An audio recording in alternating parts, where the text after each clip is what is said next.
This is a 4-part series. Part 3.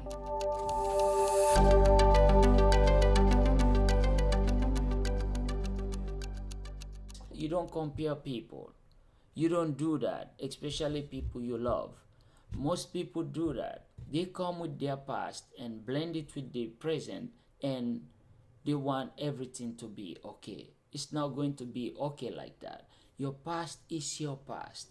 The present is the present. If you don't work on this present correctly, the future is going to be upside down because you were not well prepared for that future. You can have that future, but you have to work on that future. You have to discipline yourself. You have to make sure you prepare yourself for that future, the future you're expecting, the world where you smile, laugh, celebrate all the best, the good, and the fun part of life, with that special somebody. You can have that future if you work on that future today. Most people are into things that will translate into nothing. Most people relate to the past, not relating to the present and the future. If you focus so much on your past, sometimes you'll be blind to see the future because you are not living in the present.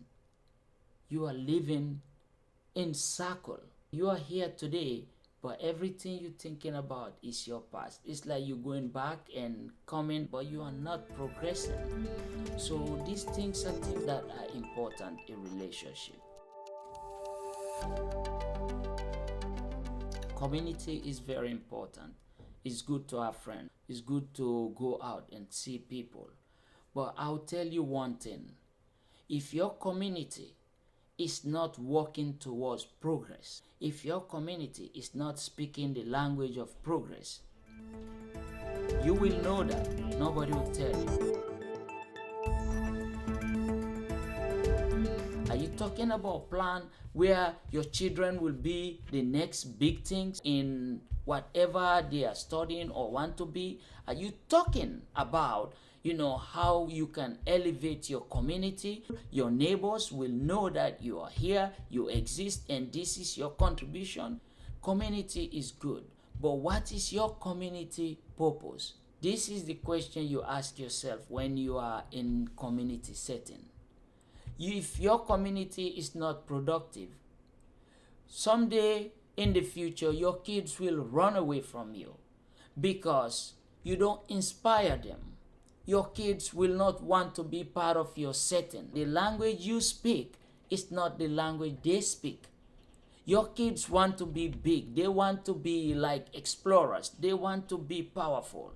But whenever they come to your community setting, all they hear is colonialism, things of the past, things that will set them back, things that will make them go slow, things that will not motivate them, things that will not inspire them. So you were once a hero to your kids, but now they look in you like, oh no, he's not the guy I want to be like. He's not the guy I want to follow. He's not the guy I want to copy. That's happening. It's happening. You just don't know it. Your kids will not tell you certain truth, like the way you did not tell them the truth about why you are where you are right now. The sacrifices you made for them to live life, for them to grow up, for them to eat ice cream, have sneakers. The reason that made you do like 2 or 3 jobs, you never open up to them. You never tell them that truth because they are kids. It's not their problem. It's not their trouble. That's what you said to yourself. And that was your reason for not telling them that truth. Your kids will not tell you the truth.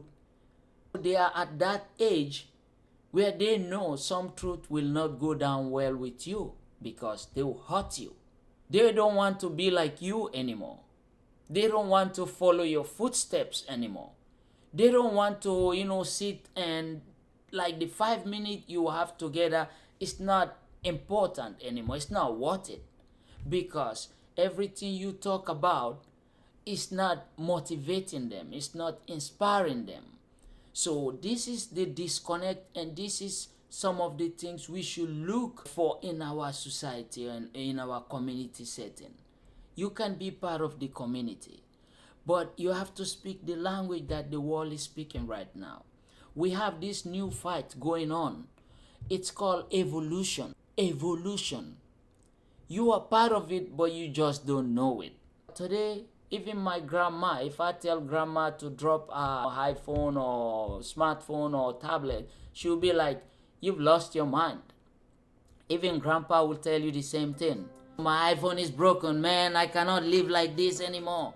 Everybody is into evolution, and the evolution come with, great minds.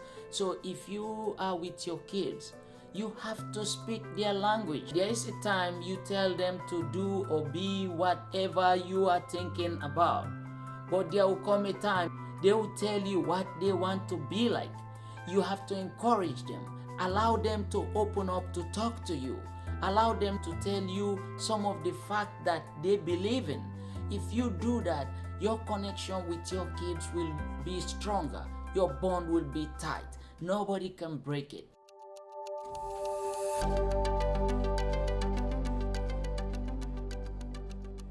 They will go away someday. Even if they go 100 million miles, they will always come back home, because when they come home, Pop is there. My Pop, he's street smart. My Pop, he understand. If your kids look at you that way, they can never run away.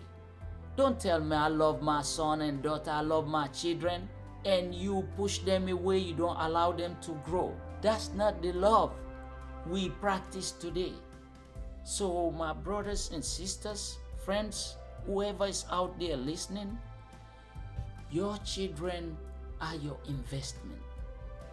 Stay with them, stick with them no matter what, do whatever you can do, but let's allow them to grow. If we don't allow them to grow, if we don't allow them to speak dumb to us, if we don't allow them to express nonsense to us, if we don't allow them to just tell us something we know, if we don't give them that impression, they will not express what they know because they see us judgmental.